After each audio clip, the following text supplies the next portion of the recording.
Science jerks.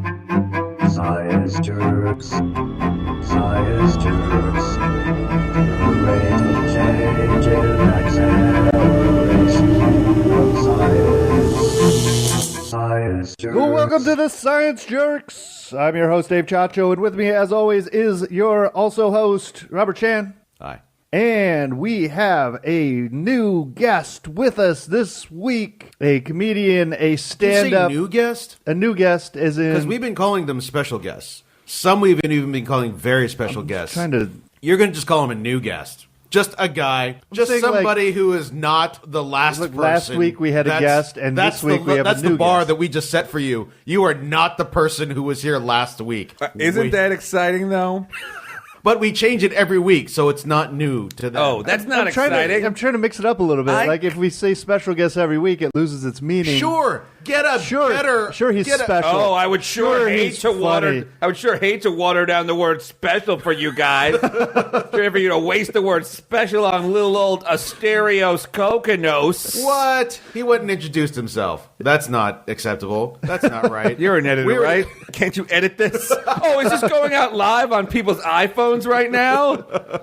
Whatever. I refuse to edit that out. He is a new guest, kind of special. He has introduced himself. I'll take it. Welcome, Asterios Kokkinos, to the Science Jerks. Thank you, guys. Thank you, Science Jerks. And thank you, Science Jerk listeners, for inviting me into your ears right now. Oh, man, we got to give them a name. Like all the Science podcasts. Jerkers. The jerk-offs? No, that's dirty. That seems too Jerkers. Jerkians. People who live Jerk in Oslo heads. are Oslovians. What's Science Jerk Heads? Science... The Side Jerkers. How about What the Fuckers?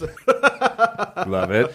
I love it. Just leech off of another science podcast. But, hey, it worked for you. Made it Yep, weird. another so. science podcast. What like, the fuck? Mark like Maron's science podcast.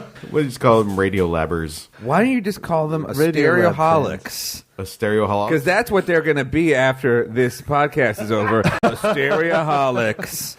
Wait a minute. Is that what you call your... I assume that you have a fan club. Yes, by my fans, I mean my parents. Yes. Okay. I go, hey, what's up, Astereoholics? I need to borrow money for rent this month. What? Do you consider that a disease, an illness, this astereoholism?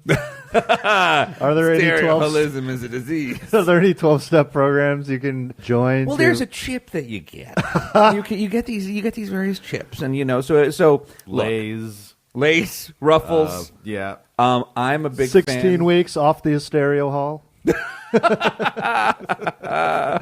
Yes, I'm a huge fan of chips. I'm a huge fan of myself, and thank you guys for inviting myself onto your Self podcast. Absolutely. Absolutely, you're welcome. What do you got going on these days? You got some stand-up gigs happening in Los Angeles? I'm always doing stand-up comedy in Los Angeles. You can find out all my dates at asterioscokkinos.com. Sure. Good luck spelling that. You should give it up. Give it. I understand. It's not that hard. Like Arnold Schwarzenegger, he was like, "No, just leave my name as it is, and people will learn because I'm not good." That's right. But Kokkinos, that was the 70s. That was back when there was no internet. Right. There were 5 celebrities in the 70s. That's right. Yeah, and you saw names on posters.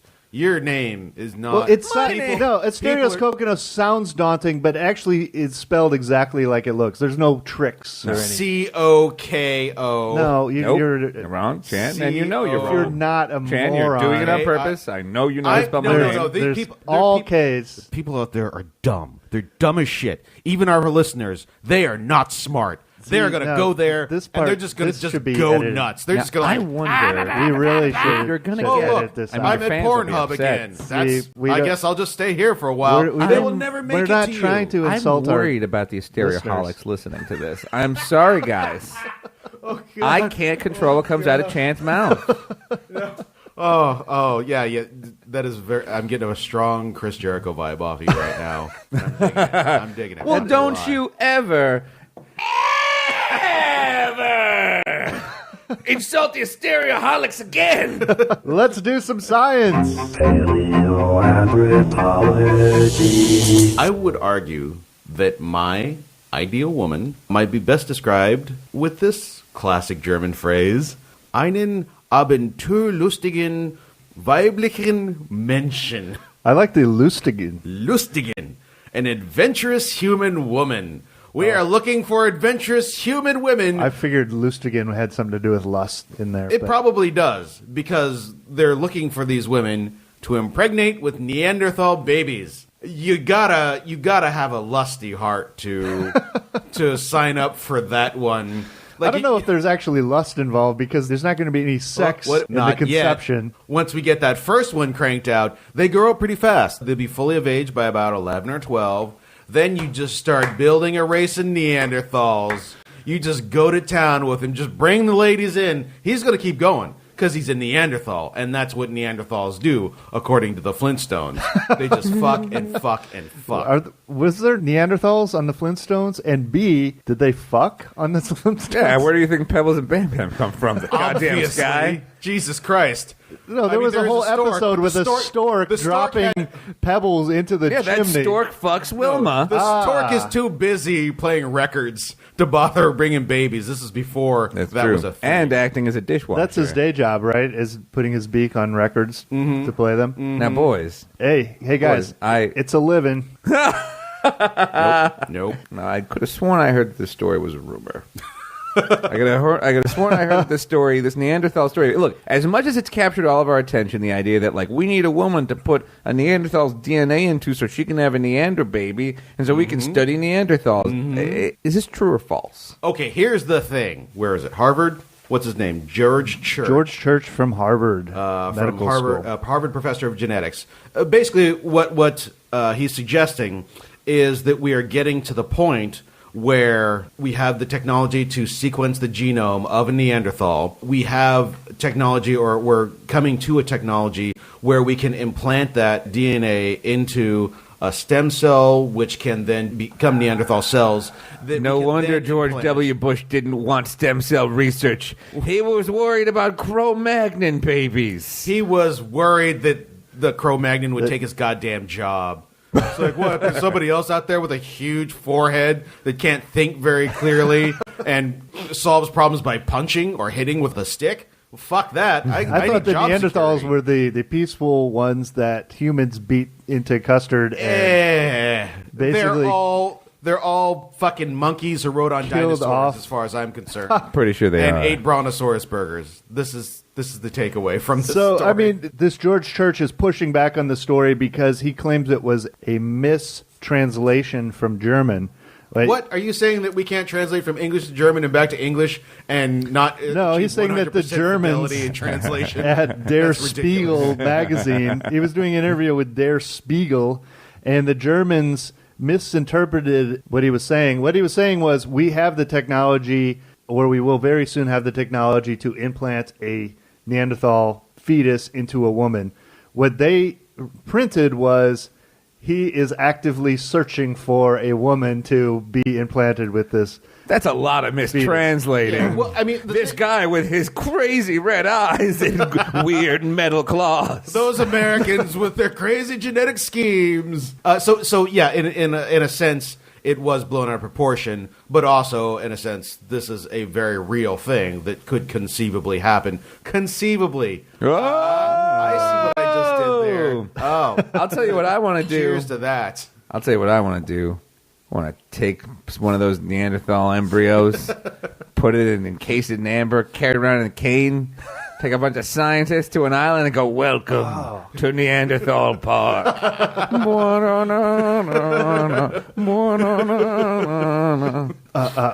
Nature will find a way. Oh, first it's oohing and eyeing, and then it's yelling and screaming. That's from Neanderthal Island 2. We'll give the Neanderthals a virus. We've got to go back to Neanderthal Island to find my son. I'm William H. Macy. I don't know why I just talked like that for a second. I'm William H. Macy. We got to find my daughter. She's on Island Nubular.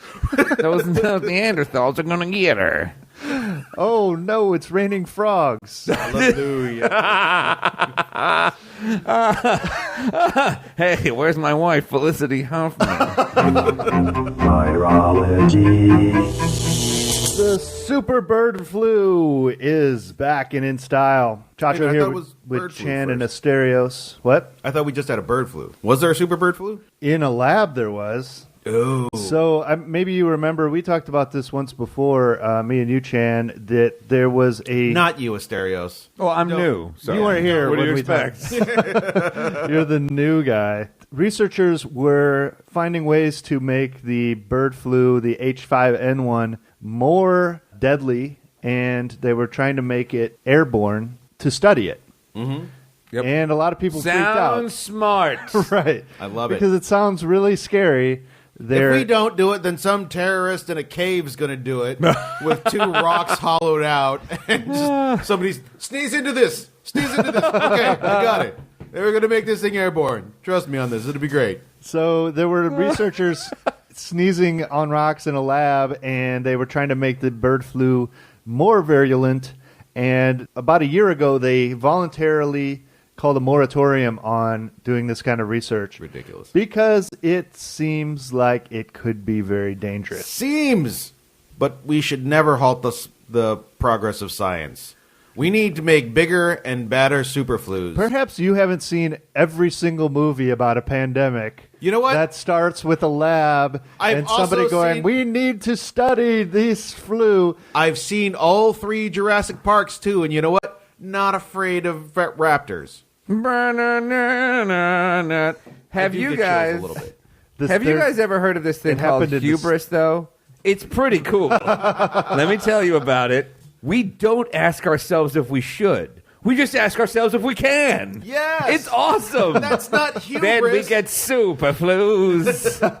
I want them to give this flu virus germ. I want it to have like lasers on it. I want it to have like body armor. I want it to have They can that only- super machine gun from GoldenEye that was just on your glove. If they could make the flu fly through the air at the speed of light, Oh yeah. that would be Dude, amazing. This should be Fantastic Voyage. Each of these little viruses should be a teeny tiny ship piloted by a top-notch crew, and their only mission is to destroy human life. Wait a minute. I've got an idea. Fantastic voyage on that ship, but terrorists sneak on board and disable the crew. Hells yeah. Now a tiny little ship is running around inside the president trying to delete his brain cancer, but it's piloted by terrorists. Who's going to stop them? An even smaller, shittier ship. Mini John McClane. Come on. Come Mini on. McClane. Die hard on a president. Why is this not already a thing?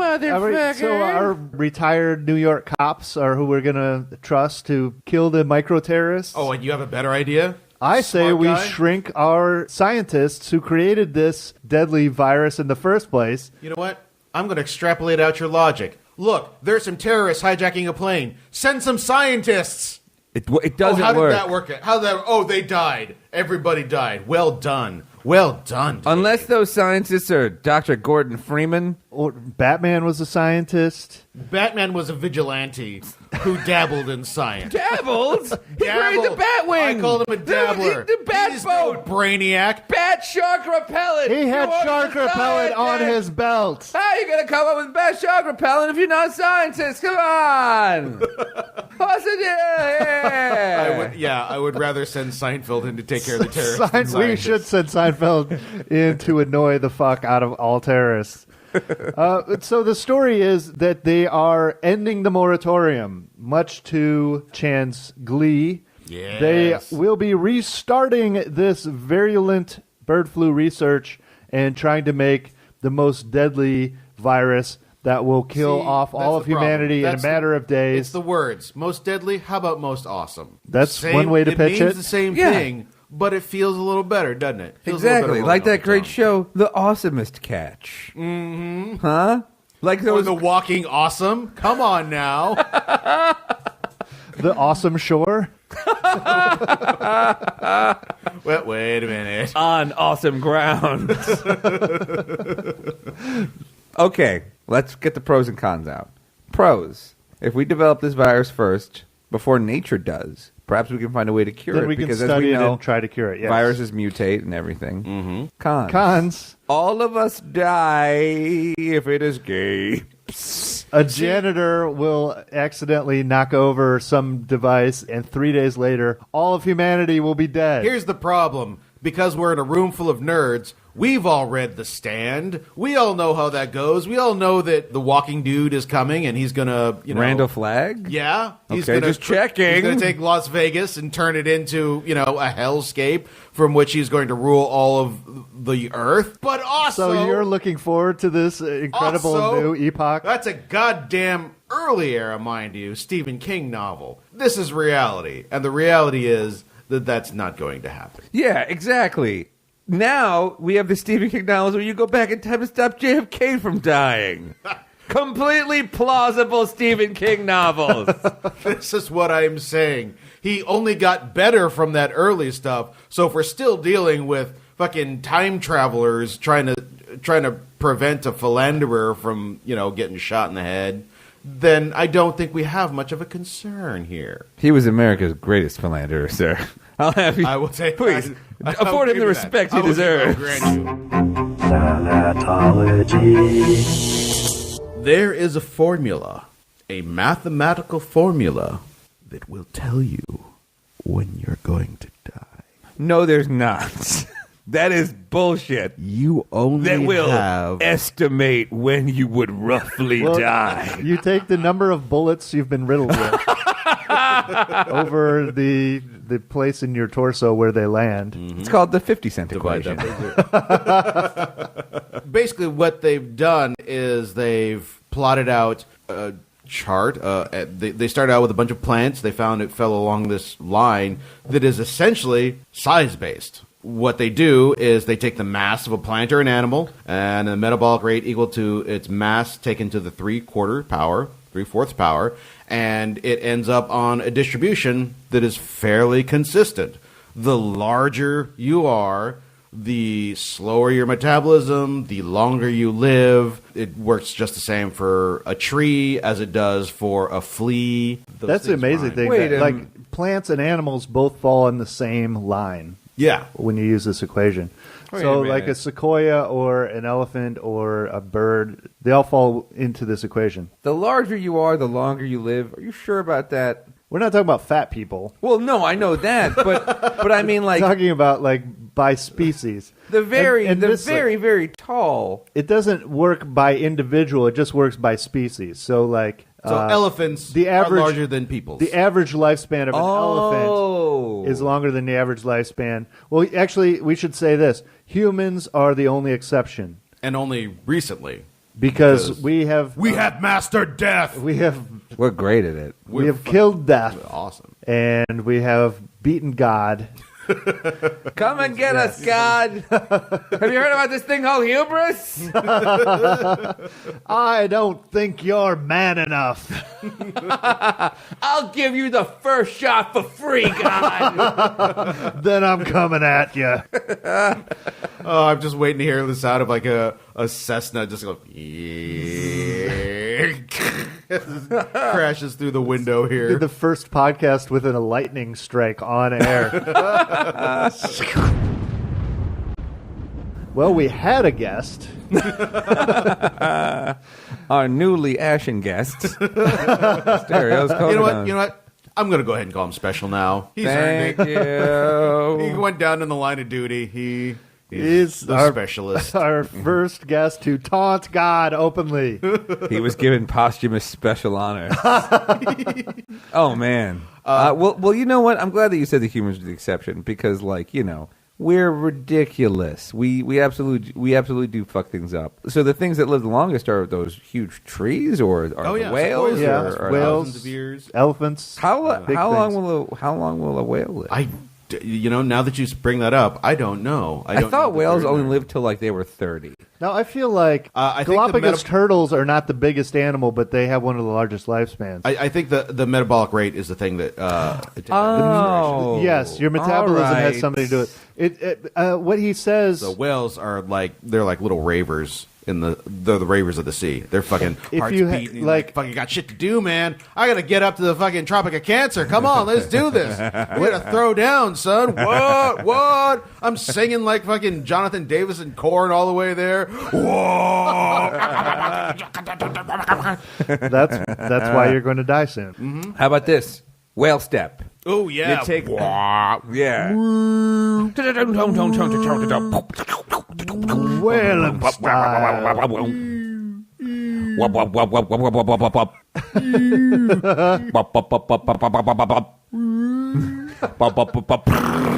Oh, man. We got this. Whale step. Yeah. How about this? Blub step. How about this? Oh, I'm sorry. I stepped on Blubstep, but that's really funny. And Dave, the fact that you didn't laugh at Blubstep, Dave, shows me that you have a bias against your co-host here. You don't want him to win. I was trying to think of something to top him instead of helping him. Listening. You're trying to beat him in your mind. You're missing That's what the this moment. is about. It's about us trying to beat each other at comedy. He is not wrong in that. Did you come here to destroy each other? Is that it? It's kind of why we started this thing, was to undermine each other's self-confidence. Well, congratulations, boy. It's written you, on both of your and you faces. know what, Asterios? You've both succeeded. I'm doing better at it. Whoa! Smack, lay it down. Jan, you got a response? I'm going to turn the other cheek. I'm sorry. I'm going to be the better man here. And that's why you the lose. better man! You hear me? Better than you!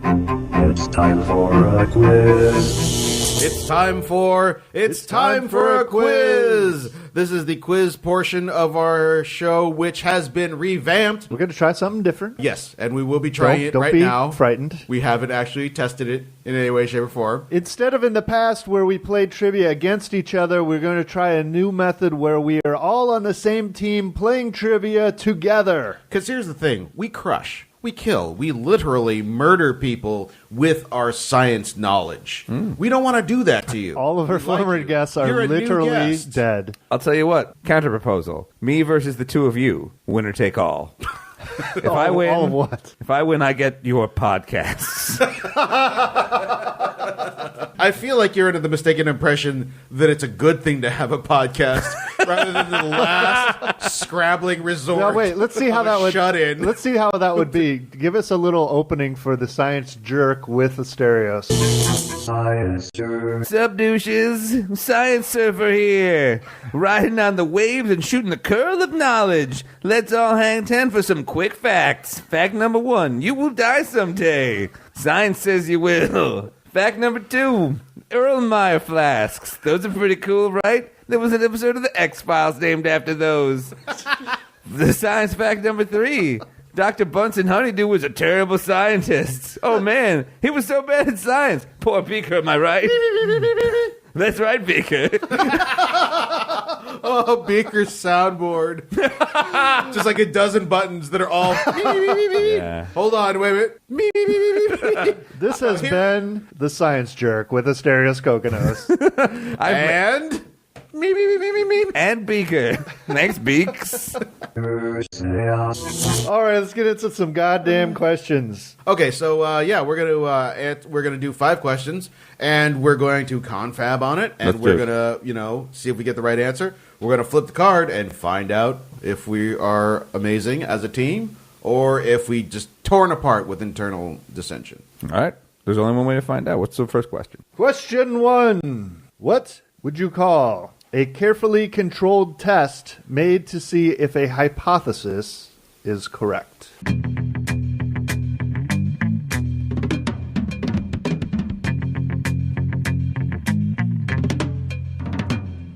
An experiment? That sounds right to me. I think experiment is probably the way to go. Which, this which is a category is this? 5th grade science test, by the way. What are you? Okay. Oh, Okay. Jesus. So if we miss So it one, should be about our we're level. idiots. Okay. Okay, experiment. All right. Sounds like a bit- Answer is experiment. Yay! Wait a Okay. minute. Is this These are is all, this the like- podcast version of Are You Smarter Than a 5th Grader? Yeah, if we lose, it's bad. We better win. 5th graders are real dumb. Have you ever fought a 5th grader? They can barely fight back. They're dumb, weak They little go muscles. down with just one punch. Yeah, they're so stupid you punch them once in the neck. They fall around, they're flopping everywhere. What a bunch of dummies. We have a pretty sizable contingent of fifth graders listening to this show. Come at me, so- bros. All of you. Come at me. I want to walk out of my apartment one day and I want to see a legion of fifth graders. I'm going to tear through all of you. If you think you can take Asterios Kokkinos, go to asterioskokkinos.com. If you think you can take Asterios Kokkinos and you are currently a fifth grader, and also Or younger. an age-appropriate fifth grader, not like a dumb guy that's like been held back a bunch, because I can't take like a seventh grader. Fifth Once grader. you get in junior high, man, it's done. Exactly. Hey, how about this? If you're an accelerated studies fifth grader, Number 2, which molecules do plants produce in photosynthesis?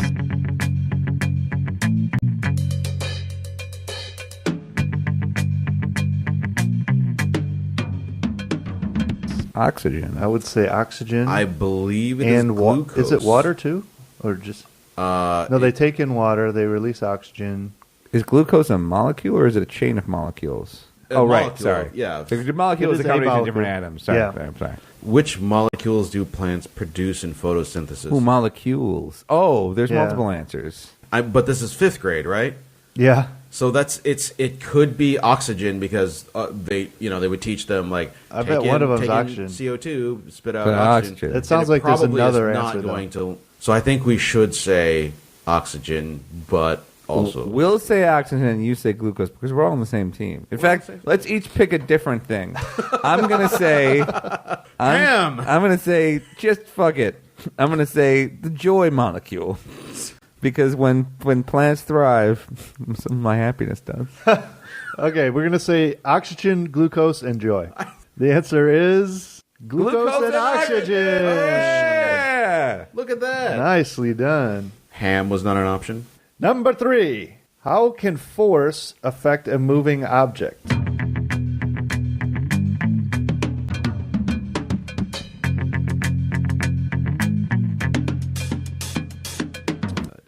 It can stop it. Oh, force Or slow it. it Force equals changes the mass times acceleration. Yeah. which in turn changes the velocity. So How can force affect a moving object? it changes the acceleration, Yeah. either increase or decrease.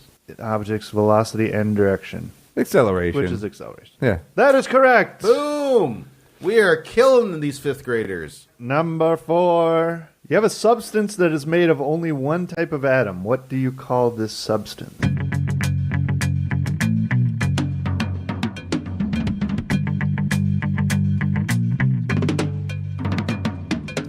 You call it an element. Yeah. Oh, an element. Let's say element. Boom. Survey says element.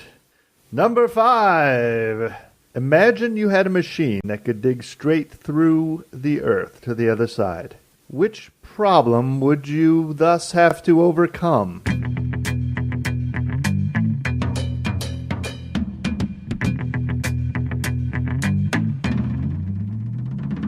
I think the answer they're looking for is the core of the Earth, which is super The hot. heat of the core? I feel like the answer they're looking for is that there would be no gravity at that point. So they would have no thing to latch onto. You couldn't dig down because there's no more down. You'd just be like floating in space. Like if you tried to fucking dig in the middle of space, like you're on a space station, you're like, I gotta get the fuck out of here. I'm gonna dig my way out. You would just be flailing around and ain't get shit done. Yeah, but you you'd have could- gravity all the way until you got to the center. And then how do you get out?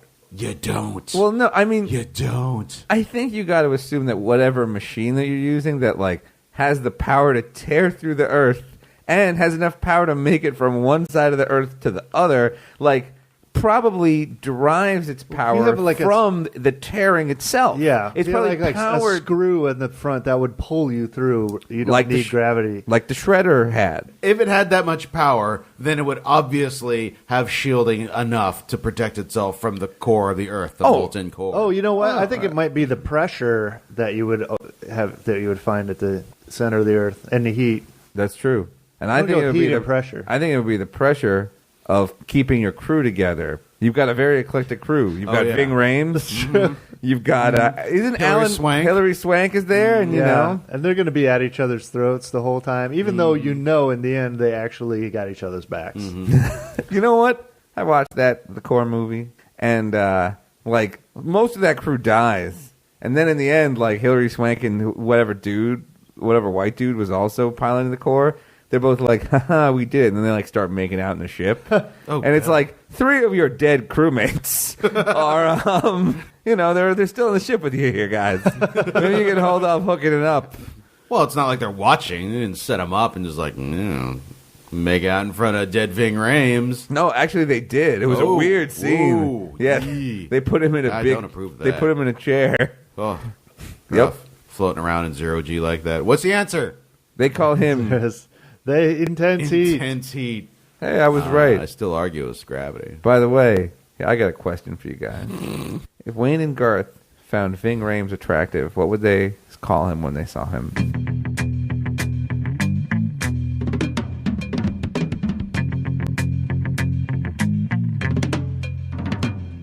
The answer is Schwing Rhames.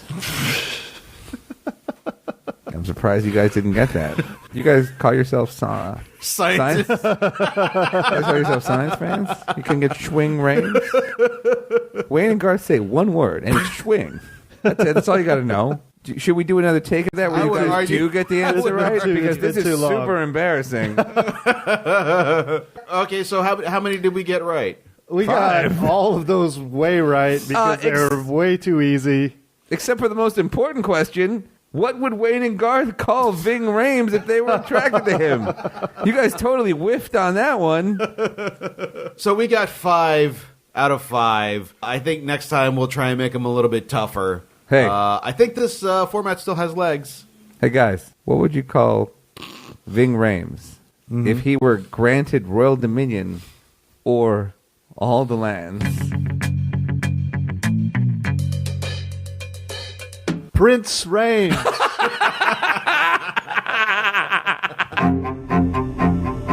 That's our show.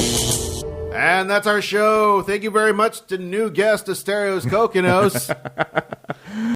Thank you guys for having me. This was a lot of fun. It was pretty enjoyable. I really wish That sounds you'd put really more. underwhelmed. That sounds it sounds like you're damning I with say faint it praise. was incredibly enjoyable. You're a new guest. Thank you. You're not our first guest. Well, this is only Oh, the excuse me. first episode with Asterios. We will be back with Asterios in 3 or 4 days. While they're And- waiting, where can they find you online? While you guys are waiting, you guys can go to my personal website, asterioscokkinos.com. It pretty much has everything I've ever done in comedy. Like it's got audio, it's got video, it's got writing of mine. It's kind of like your one-stop shop. Don't for do me. anything else for the next 4 days. Make it your homepage, and then Asterios- install a blocker that blocks out every other page. You're also an editor for the comedy magazine The Devastator. That's right. Is it just Devastator or The Devastator? We call it whatever we want at the time. Devastator. Honestly, sometimes we call it We used to call it Devastator Quarterly until we realized that we only put out 2 magazines a year. But the Devastator, you can find out more about it at getdevastated.com. It's a comics and comedy magazine, 56 pages, full color. It's gorgeous. It's available in a lot of indie bookstores and comic book shops around the country and even in some other countries. And you can subscribe to it at getdevastated.com. Or if you don't have somebody who has it nearby, you can just take 6 construction vehicles and put them together to create Devastator. And I hope that Devastator watches out for this other magazine I'm on, Dinobots Quarterly. Grimlock How many is times does it come out a year? it comes out twice a year. And I'll tell you right now, Grimlock hate Devastator. Grimlock have edits for your piece. Think it need more focus. Grimlock have notes. All right. Twitter. What's your Twitter handle? And my Twitter handle is @Asterios, spelled Asterios. Follow me, please. I need validation. He just gave you half of his name, so you're halfway to asterioscokkinos.com. Yep, exactly. We're not going to tell you the other half. We'll tell you the other half in the next episode. Ooh. Suspense. You can find us online at ScienceJerks.com or The Science Jerks. We're on Twitter at The Science Jerks. Facebook, The Science Jerks. And you can email us, dave@sciencejerks.com. Chan at TheScienceJerks.com. No. Robert, I don't have an email address. I'm sorry. I just want you to have one so bad. Robert. And I'm at Dave Chacho. I'm at 999 RPMs. Check us out in a couple of days. Thanks for listening. Bye.